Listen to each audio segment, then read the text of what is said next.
Hey everyone, this video is pretty special for me to film. I doubt many of you were here for the original version of this. Tomorrow, July 15th, will mark the 10th anniversary of my first upload to YouTube.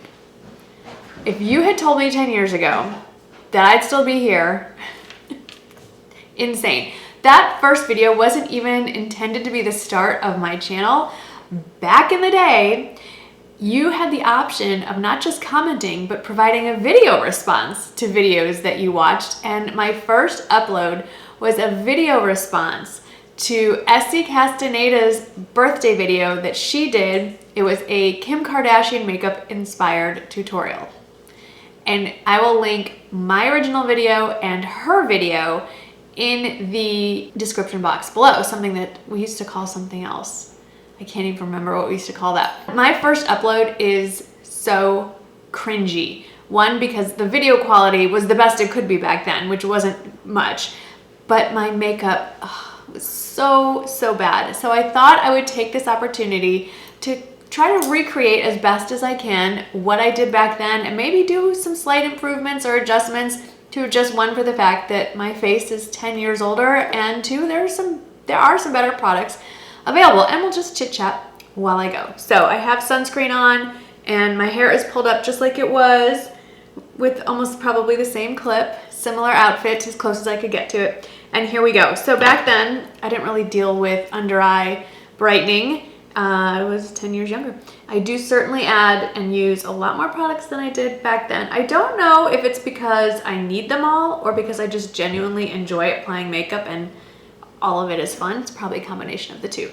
The foundation I used was the original version of the Revlon Color Stay. I had to go out and buy a new one. I don't have it in my collection anymore. I did grab the same color I had then, which was 180 Sand Beige, and let's hope that it works. I do have some fake tanner on, so hopefully this is the right shade. It's a bit of a guess. Looks like that's gonna be pretty good. I don't remember how this covers, so let's start with this and see where we go. So, are there any of you here that were here 10 years ago? I highly doubt it. Maybe not for the first one. My channel definitely picked up in September, late September, early October, when I jumped from about 19 subscribers to a little over 1,000. And then it's just, you know, been slow and steady, and I could not be happier with how things have turned out, really. This is beyond my wildest dreams. So much has changed on YouTube, but then so much hasn't.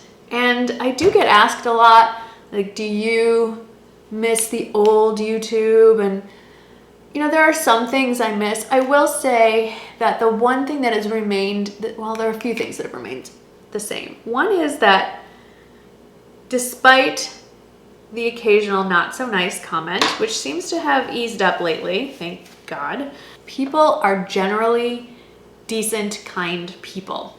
Much more in the majority than not. I have to say that if you ever start losing faith in humanity, you should actually start uploading YouTube videos, because complete strangers will say the nicest things. And you get the keyboard warriors who, you know, have a lot of brave and nasty things to say from behind anonymity. But I tell you something, if I tell you I'm having a bad day or someone in my family is sick or whatever, the outpouring of support, you can't comprehend. So overall, being on YouTube has definitely not restored, because I never lost faith in humanity, but just continued to prove to me that people overall, despite politics, despite geography, religion, anything that you would consider divisive, people are usually actually pretty nice people. I still do love a lot of drugstore makeup. I don't use as much as I used to, and I was starting to think about why that was. And I'll get into that in a minute. In the original video, I used an e.l.f. Bronzer blush duo, which actually still exists, but is sold out near me. And obviously this is July 2020, so getting around and checking a lot of different stores isn't as easy as it used to be. So I'm going to use what I have. I do have this e.l.f. contour palette. And one of the things that's changed since 2010 is that e.l.f.'s makeup has expanded and continued to improve. So I'm gonna try, I think I'm gonna try contouring first And then I don't really have a good e.l.f. bronzer. I'm gonna go in with another great drugstore bronzer, my Physicians Formula. Oh yeah, why I don't use as much drugstore, or I should say why I used so much drugstore. So back when I first started my channel, it was really an experiment in learning how to, don't worry, I'll blend that out. Learning how to use makeup. Makeup was not a priority to me before then. I was very much sort of a tomboy. I had a very minimal amount of makeup. I had like a CoverGirl quad, one foundation.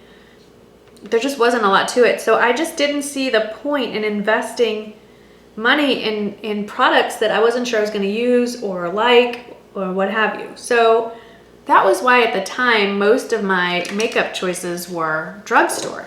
Then as I really became a fan, or a fanatic, some would say, of makeup, I realized it was worth it for me to start actually investing. Something that has changed in the last 10 years is that the quality and range of drugstore makeup has improved so much. And while I do very much enjoy the high-end experience, and there are some higher end and even luxury products that absolutely are worth it from a quality standpoint, by no means will your makeup game suffer if you limit yourself to just drugstore. It's really just a matter of personal preference at this point. I also I was so obsessed with this, and I think it might still be around. It was their golden bronzer, I want to say. I used it as an all-over bronzer. Some people used it as a highlighter. Drugstore highlighters just did not exist 10 years ago. Now, I mean, the highlighter I reach for the most lately is drugstore. But this one is relatively new to my collection. It is from e.l.f. I have no idea what this actually is, but it'll be down below. I'm using a Sigma tapered highlighting brush, and I'm laughing because these hit the scene pretty much when I started, Sigma brushes that is, hit the scene pretty much when I started, and this was back when the gold standard for brushes were MAC brushes, and now it's just, nobody talks about MAC. MAC was the pioneer back in the day. I'm gonna say that a lot, and now I don't know what happened to MAC. They are no longer the pioneers of makeup, but remember Sigma, I'm looking for my blush brush. Sigma used to number their brushes in a complete knockoff. Like they didn't even try to pretend they were doing anything but copying MAC. So there would be a MAC 239, which is this shader brush, which I will probably be using shortly. And their version of it was the SS 239 Sigma. Anyway, they got in a little bit of trouble and they renamed all their things to numbers. I still to this day have a problem remembering. So I don't have that blush from the e.l.f. palette, but I do have a blush I use all the time and is actually a current favorite. This is their primer infused blush. I have it in the shade Always Cheeky. I do want to get the pinker version of this, but I always forget, and it's always sold out whenever I do go to Ulta. I just need to place an order. Just get over it. I'm actually gonna check Walmart on my next grocery run. Like remember, okay, so this brush, I'm just feeling very nostalgic. The NARS, oh, I can't even remember the name of it anymore, but NARS had and still has a blush brush shaped like this, and it was just like, if you had the real thing, you were something. And now I have the Flower Beauty version of it, and I feel no desire to go for the higher version of it. Okay, I think that's pretty much it for face. I'm gonna put on some eyebrows right quick and I'll be right back. So the focus of my original video response was an e.l.f. palette that was $5, and I do not have that palette anymore. It does not exist. It was almost like a little book. But this is actually one of my current favorite palettes, and it happens to be from e.l.f. And many of the similar colors are in here. So we're going to try recreating that look, but I have to improve on it. I mean, go look. You'll see it in the thumbnail. If I can find the thumbnail. It's horrible. There was no blending. It was chunky. It was just, I also filmed that on my webcam. Now I'm filming on a DSLR. I do have studio lights up right now. I mean, anyway, all right. So it was sort of like a not quite smoky eye. It was a little black in the corner with some pink metallic on the lid or shimmer. Back then I didn't think about transition colors. I don't even know if I knew about transition colors. Today I do. So I'm gonna start with Uptown in the crease. Let me get a little mirror here. So let's think about where I was 10 years ago, other than obviously in the same house. My oldest, Jake, was 12 years old. He might have been going into 7th grade. Shaney, as we called him back then, was 9. They were babies. Babies.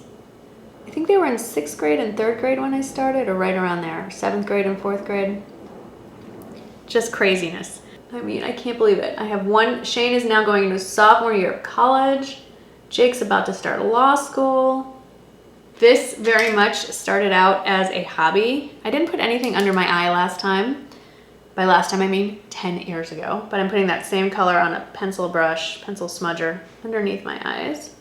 This was just a little hobby. Nobody in my real life that I knew face to face liked makeup.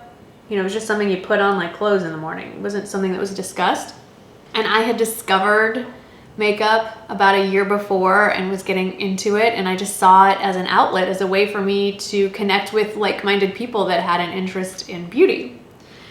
And it just sort of went from there. All right, I am going to use Cosmo. It's the pinkest option. That's a light shimmer, one of my favorite shades in the palette. And I just remember my first maybe 5 subscribers were from all over the world, not just the United States. And it was the neatest thing. It's still the neatest thing. It is still the most incredible thing. Just the other day, I was DMing someone on Instagram, a subscriber who lives in Iran. Like, what? And here I am, literally on the other side of the world. And we're talking in real time back and forth. It's been such an amazing journey. It's been so educational for me, not just because I've learned more about makeup over the years, hopefully, but that I've learned more about other people. I've learned more about other cultures and countries. I've traveled a whole lot more since then. I hadn't been to Europe yet. I've been to Europe a few times. I've been, but I've also learned that in spite of all of our differences, like I mentioned earlier, we are all so much more alike than we think. We all love our children. And those of us who are watching this channel who came for makeup, we all love playing with makeup, and that seems to even things out. We all love our pets. It just, like I said, I know this sounds like very kumbaya, but I think it's important to keep things in perspective, that there may be points of contention once in a while across the world or even on YouTube, but when you get down to the heart of it, we're all pretty decent people, most of us. Okay, this is where things went very south. I used like a shimmery blackish gray eyeshadow along the edge, and I didn't think about the fact that I have hooded eyes and they're not big. So we're gonna try to do it again. Oh boy, and I might already have ruined it, but we'll see. I'm using that flat shader brush just to kind of, I would never wear this. Like, this is not something I would ever dream of wearing. I can't believe I wore it then, but I'm gonna blend it out a lot. Oh boy, that is dark. This is just not, I think what I've learned also is, and I'm always still learning. I don't get it right every time. What works for me and what doesn't. And dark eyeshadow does not really do it for me. I don't like it, let's put it that way.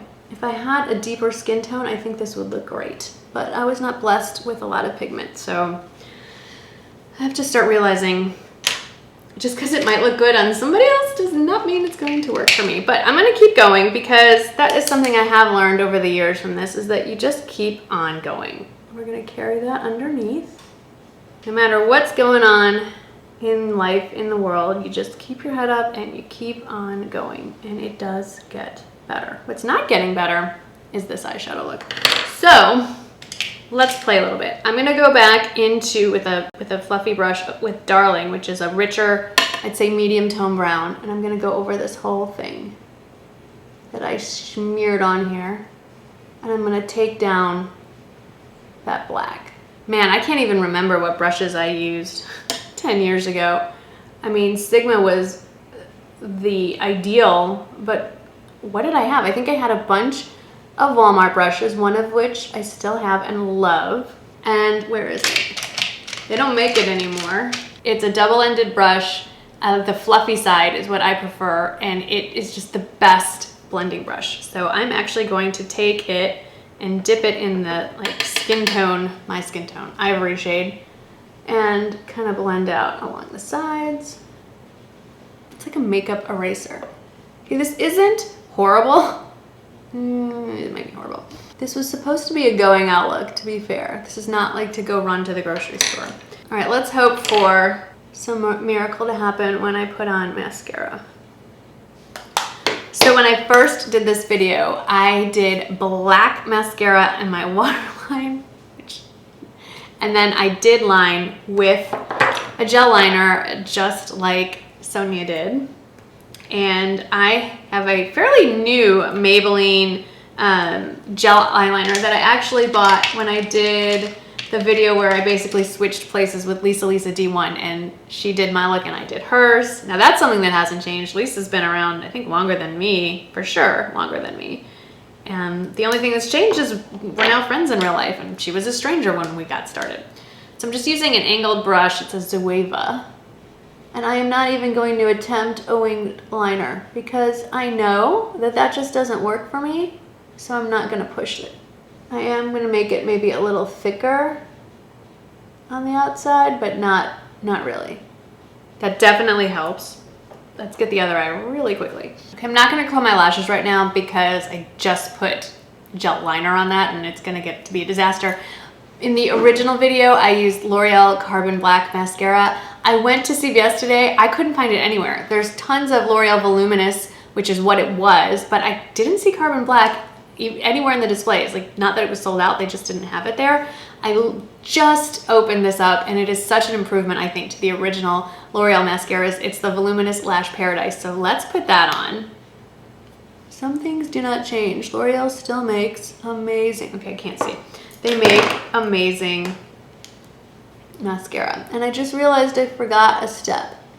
In the original video, I used gold eyeliner, gold. So let's finish this eye and then let's do the eyeliner. So I no longer have the Urban Decay gold liner that I had. I do have this Stila one, which is really for eyeshadow, but what I'm gonna do is take some of it off onto the back of my hand and draw that along the lash line. Actually, I think it might be easier to get it right off the brush. And we're just gonna drag it.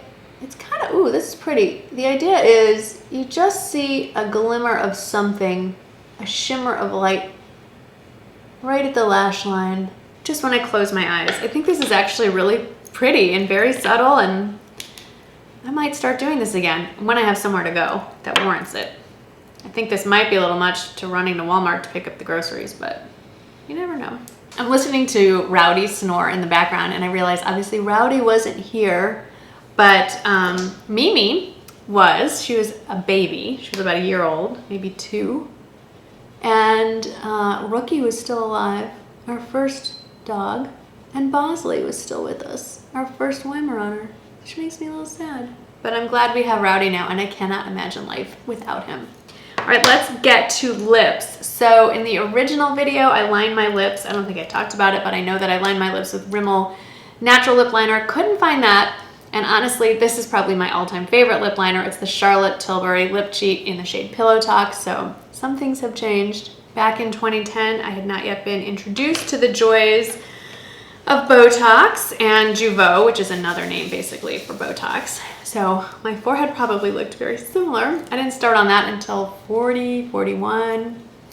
Nothing else is going on in here. Clearly my lips are the same. Now, back in 2010, the Revlon Super Lustrous Lipstick in the shade Nude Luster was just everybody's favorite.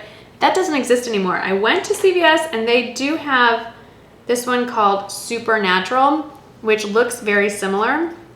They also have Mauve Luster, which to me might even be closer, but we're gonna go with the natural option.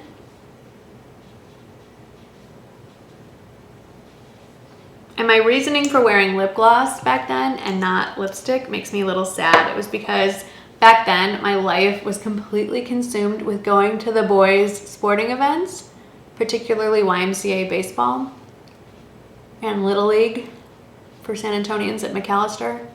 We were kind of split between the two at that year. And with 100-degree heat, sitting outside for hours at a time, you cannot have a solid lipstick in your purse. It will liquefy, and this was before liquid lipstick. So lip gloss was definitely the way to go. So this is my finished look. It is as close as I can get to my original video response look with my current products 10 years later. Time has really flown. A lot of things have changed, but the best things have stayed the same. And of course, that means all of you. To have so many more of you in my life than I did 10 years ago has brought me more joy than you could possibly imagine. The highs have been incredibly high, and the lows in my life were lifted because of the kindness that you have extended to me. I am essentially a complete stranger. I share a little bit of my life with you several times a week, and you have responded in kind by sharing so much of your lives with me through comments and emails and direct messages.